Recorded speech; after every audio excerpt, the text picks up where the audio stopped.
What if I told you that the paper in your wallet is completely worthless? No, seriously, think about it. $100 bill is just paper. It costs a few cents to print. There's no gold behind it, no silver, no treasure chest. And yet, people kill for it. Wars are fought over it. Entire civilizations have risen and collapsed because of it.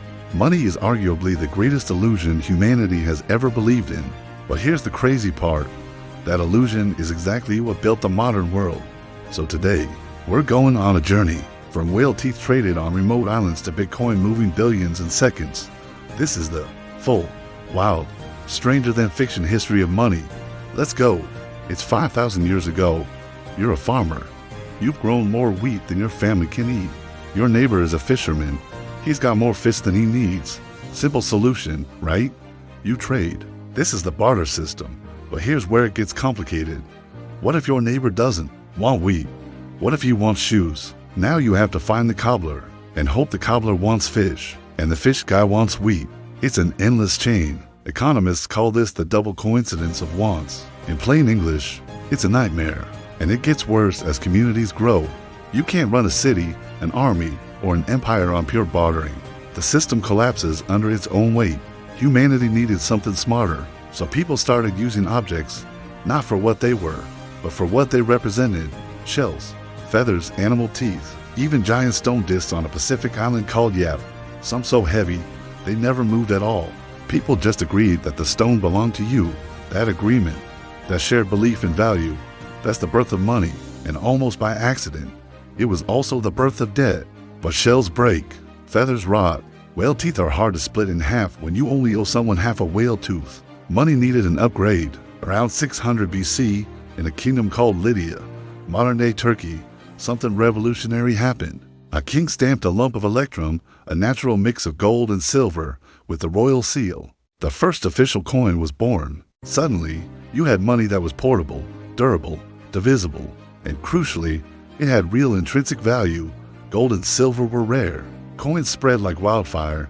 Greece, Rome, China, Persia, every great civilization adopted them. But here's the dark side nobody talks about. Kings realized something dangerous. If you melt down a gold coin and mix in a little cheaper metal, the coin looks the same, but it's worth less. You just created money out of thin air. This trick is called coin debasement, and rulers used it constantly to fund wars, pay armies, and live lavishly, quietly stealing from their own people. Now imagine you're a merchant in 7th century China. You've made a fortune, but carrying thousands of coins across the country, that's literally backbreaking. So Chinese rulers came up with a genius solution. Leave your coins at the palace. In return, take a certificate, a piece of paper. That certificate, you could use it to trade. You could redeem it for gold anytime, and it weighed almost nothing. The world's first paper money. Europe caught on centuries later. Goldsmiths began offering the same service. Store your gold with us. Take a paper receipt. Those receipts started changing hands as payment, and the goldsmith, he became the first banker. But there was a temptation too powerful to resist. Goldsmiths noticed that most people never came back for all their gold at once, so they started issuing more paper receipts than they had gold to back, lending out money that, technically, didn't exist. This is fractional reserve banking, the system your modern bank runs on right now. It's either brilliant or terrifying. By 1971, U.S. President Nixon made a decision that changed history forever. He cut the dollars linked to gold completely. From that moment on, money wasn't backed by anything except trust. Benjamin Franklin later said financial control was what ignited the American Revolution. The colonies didn't just want freedom, they wanted their own money, and the dollar they created eventually became the most powerful currency on earth. In 16th century Spain, conquistadors shipped home mountains of gold. They thought they'd struck the jackpot.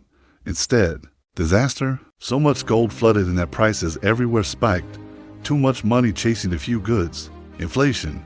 By the early 2000s, banks were borrowing from other banks, bundling up loans. It was a financial pyramid. Then, in 2007, the bottom layer cracked. Millions of risky home loans in America began defaulting. The panic spread instantly. Physical cash represents less than 2% of all transactions today. The rest, digital signals, numbers and databases, and now a new challenger, Bitcoin. Designed to be scarce, decentralized, and entirely outside government control. Money isn't about what it's made of. It's about who believes in it. It's a technology for cooperation. Next time you hold a bill, remember, you're holding for 1,000 years of human civilization and collective trust. That's not worthless. That might be the most powerful thing ever invented.